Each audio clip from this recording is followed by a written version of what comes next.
Built in 1844, the Rice-Tremonti home is located just a few yards from the historical Santa Fe Trail.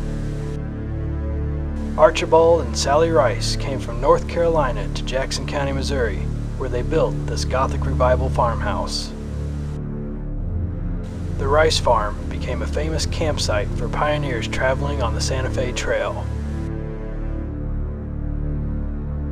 Many travelers were graciously treated when they stopped at the Rice Farm for rest, refilling of supplies, and even feeding their livestock. At one point, over 130 wagons awaited travel on Archibald's campgrounds. When Archibald Rice passed away, he left his house and his farm to his son, Elihu Coffee Rice. He took over the property. This is Elihu Coffee Rice. And he inherited the property in 1850 after his father had passed away. And then Sophie, the slave, came with his wife. When he got married, she came from her family. I tend to think that she was, having the moniker Aunt Sophie, and she cooked the meals for basically his family. Sophia White became a cherished caretaker of the Rice family and was fondly called Aunt Sophie. Aunt Sophie lived in a cabin just a few yards away from the Rice home. It is said that a cabin has stood in this location since the 1830s. However, with the onset of the Civil War and the issue of General Order No. 11, the Rice family left for Texas and gave their home to James Hunter and his family for them to care for. Though the Hunter family's stay was short-lived when Order No. 11 evicted them from the house. Amazingly, the house survived being burned down during the Civil War, and the Rice family returned to their home. After the turn of the century, the land came into the possession of Judge Joseph M. Lowe and his family. Judge Lowe is known for being the creator of the National Old Trails Association, and he insisted that the Rice Plantation be commemorated as an historic location off the Santa Fe Trail. And on May 15, 1913, a red granite marker was dedicated from the Daughters of the American Revolution. In 1929, the house was purchased by Dr. Louis G. Tremonti and his wife Gloria. Well, he died in 1949.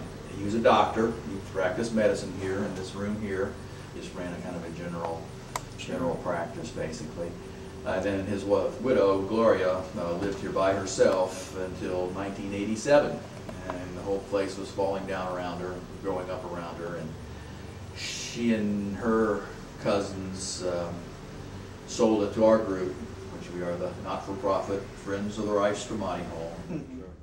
Our host, Lee Elmore, tells us a story of how Gloria once risked her life in order to preserve a wall built by the Tremontis. Here she is later in life.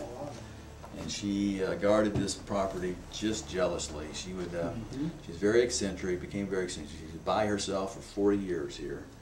She's finally reduced just to living in the kitchen, the dining room, and the bathroom. Everything else was sealed off. She was still a very striking looking lady. She was known to have throwing herself in front of the bulldozer on Blue Ridge in 1971 when they had to widened it from 2 lanes to 4 because they had to take out the stone wall over there.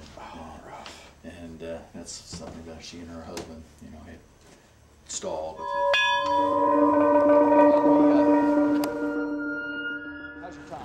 So, and like I said, there's been a log cabin on this site since the 1830s. This was rebuilt right about, I guess, about 2003. And so Sophia White lived in here. She came into the house in 1850. This would have been the kitchen. In the Southern tradition, the kitchen is always separated from the main house as a fire precaution. Yeah. So she cooked over the open hearth. Apparently she was an old-fashioned gal, and she continued to do that until very late in her life. She went with the Rices to Texas with them, came back, and continued to live here. They say that they tried to get her to move in the house a number of times, but she still wanted to stay out here. So she died in 1896. She was actually living. They finally got her inside, at least for her illness. So when the family plot was discovered over here, after a while, the family, the Morgans, who owned the stones, basically donated them to us, and then we took the stones out to Woodlawn Cemetery and installed them in the Rice plot out there, so family and people who are interested can see them now. Mm-hmm. So I don't know. So that's kind of over here off of in the backyard. The historian from the state of Missouri was here, or the archaeologist, and he looked over into the neighboring yard, and there was depressions in the ground, which he said were also graves, marked graves, possibly of slaves, or possibly of just people heading through.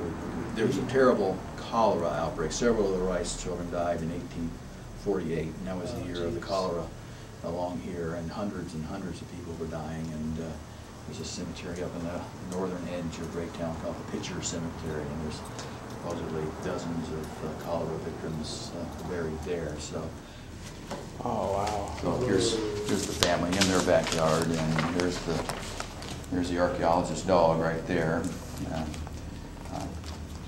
And each one of those indicates where a grave was discovered. So we discovered half a dozen graves. This is the stone that the dog found. It's Sally Rice, wife of Archibald, died August 5th, 1852. And then we found several stones of their children. It's written Quintilla. We've seen it written Quantilla. So maybe her name was really Quantilla, but they said it Quintilla. Who knows what their voices sounded like, what their accents would have been. So Archibald's footstone, we didn't find his headstone. The patriarch, initials A.R. there was be a small stone at the foot of the grave. Mm-hmm. After a thorough history lesson by Mr. Elmore, it was time to set up and ask more questions about the home's previous residents. It's sunset at the Rice-Tremonti home. Nightfall is upon us. Let's get started and go CREEPZ. We decided to begin our investigation in an upstairs bedroom. This is a strangely placed chair, you know that? Yeah, it is. I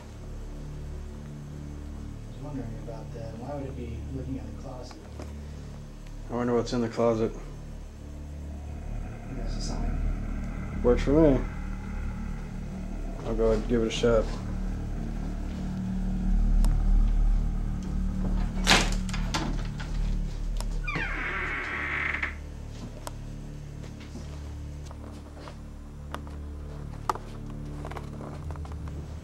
Appears to be just decorations.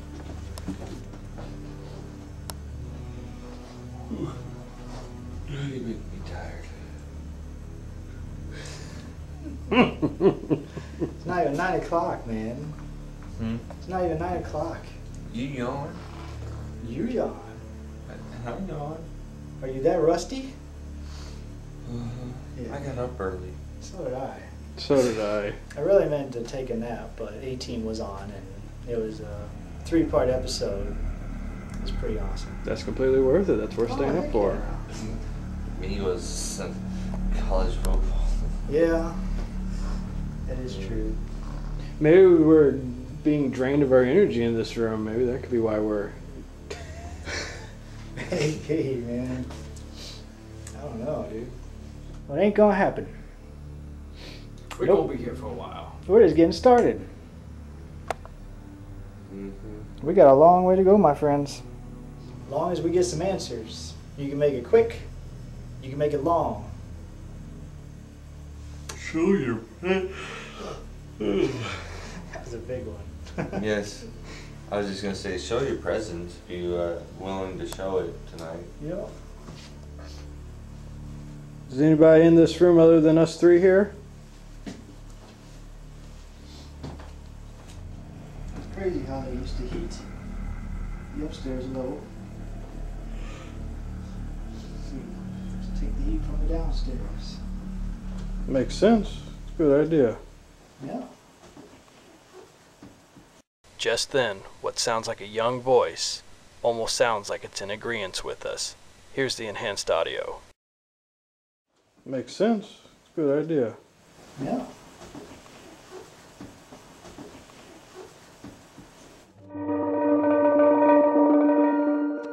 Feel free to show your presence tonight. We're not here to harm you. Make a knocking sound that you can actually hear us right now. That's creepy. The doll on the bed. You see?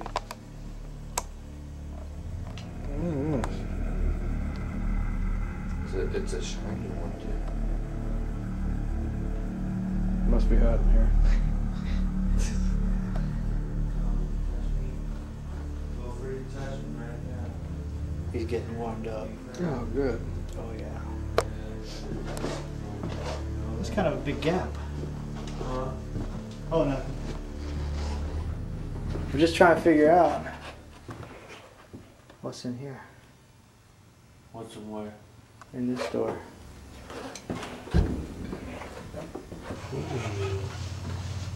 What was that? That was a very, very big explosion.